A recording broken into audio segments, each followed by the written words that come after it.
एक 3.5 साल की बच्ची को क्या ही पता कि उसे अपनी जिंदगी में क्या करना है, लेकिन हर जगह एक्सेप्शन होते हैं। यह घटना है सन 2018 की, जब तमिलनाडु के चेन्नई में रहने वाली 3.5 साल की संजना को उस दिन कुछ बड़ा करना था, और वो भी आर्चरी जैसे गेम में। मकसद था नॉन स्टॉप एरो शूट करना, लेकिन जब उस 3.5 साल की बच्ची ने 700 एरो शूट किए तो उसकी उंगली में घाव हो गया। उसके हाथों से खून निकलता देख आसपास के लोगों ने उसे रुकने को कहा, लेकिन सरप्राइजिंगली संजना ने रुकने से मना कर दिया और 3 घंटे 27 मिनट लगातार एरो शूट करने के बाद 1111 एरो शूट करके उसने वर्ल्ड रिकॉर्ड बना दिया। ओह माय गॉड गाइस, आपका संजना के बारे में क्या ख्याल है चैट सेक्शन में जरूर लिखेगा।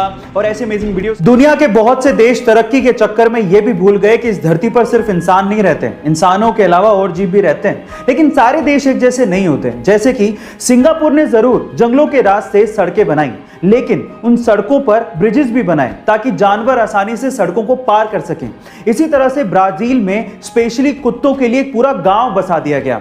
उस गांव में घरों के अंदर सिर्फ कुत्ते रहते हैं, सरकार उन्हें खाना देती है, लोग डोनेशन देते हैं और टूरिस्ट वहां घूमने आते हैं। गाइस याद रखिए, ये धरती सिर्फ हमारी नहीं है, बाकी जीवों की भी है।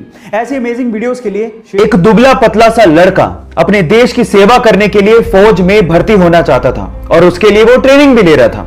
इतने में ही वहां पर आए एक फौज के जनरल ने उसे देखकर उसके सिलेक्टर को कहा कि तुमने इसको सेलेक्ट क्यों किया है, ये फौज में भर्ती होने लायक नहीं है। और इस चीज को प्रूव करने के लिए उस जनरल ने एक ग्रेनेड उस ट्रेनिंग ले रहे ग्रुप के बीच में फेंक दिया। लेकिन मजे की बात यह हुई कि जहां पर उस ग्रेनेड को देखने के बाद सारे लड़के दूर भाग गए, वहीं वो दुबला पतला लड़का उस ग्रेनेड के ऊपर कूद गया और सब लोगों को दूर हटने को कहने लगा। हालांकि वो ग्रेनेड नकली था, लेकिन इस घटना को देख के उस जनरल को समझ में आ गया था कि कद काठी होने से कुछ नहीं होता, साहस यानी कि जिगरा जिसके पास होता है, महान वही बनता है। आप लोगों का इसके बारे में क्या कहना है? आप लोगों ने ज्यादातर होटल्स में ह्यूमंस को काम करते देखा होगा, लेकिन चाइना में दुनिया का इकलौता ऐसा होटल है जहां पर ह्यूमन एम्प्लॉय है ही नहीं। तो वहां काम कैसे होता है? वहां काम होता है रोबोट्स के द्वारा, छोटे से लेके बड़े काम तक, रिसेप्शन से लेके रसोई में खाना बनाने तक और उसे परोसने से लेके सफाई तक का काम रोबोट करते हैं। और इन सारे रोबोट्स को एक सेंट्रल कंप्यूटर कंट्रोल करता है। वहां पर रूम को खोलने के लिए फेस लॉकिंग सिस्टम लगा हुआ है। गाइस, इस पूरे होटल को चाइना की अलीबाबा कंपनी ने बनाया और इसका नाम है फ्लाइजू।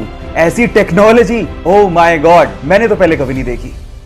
गाइस, मान लो कि अगर किसी दिन डॉल्फिन और शार्क की भिड़ंत हो जाए तो क्या होगा? तो आप लोग कहेंगे कि प्यारी सी दिखने वाली डॉल्फिन इस खतरनाक शार्क का क्या बिगाड़ लेगी। तो आप गलत हैं। एक्चुअली डॉल्फिन शार्क से ज्यादा फुर्तीली होती है और उसके पास एक हॉरिजॉन्टल पूंछ होती है जो कि उसे ऊपर से नीचे और नीचे से ऊपर तेजी से जाने में मदद करती है। और इसी वजह से डॉल्फिन अपने मजबूत मुंह से नीचे से ऊपर जाते हुए शार्क के नाजुक पेट पे हमला कर देती है। और यही वजह है जिसकी वजह से शार्क डॉल्फिन से डरती है। गाइस, जो दिखता है वो होता नहीं है। क्या आपको इसके पहले तक इफेक्ट पता था? और अगर नहीं पता था तो चैट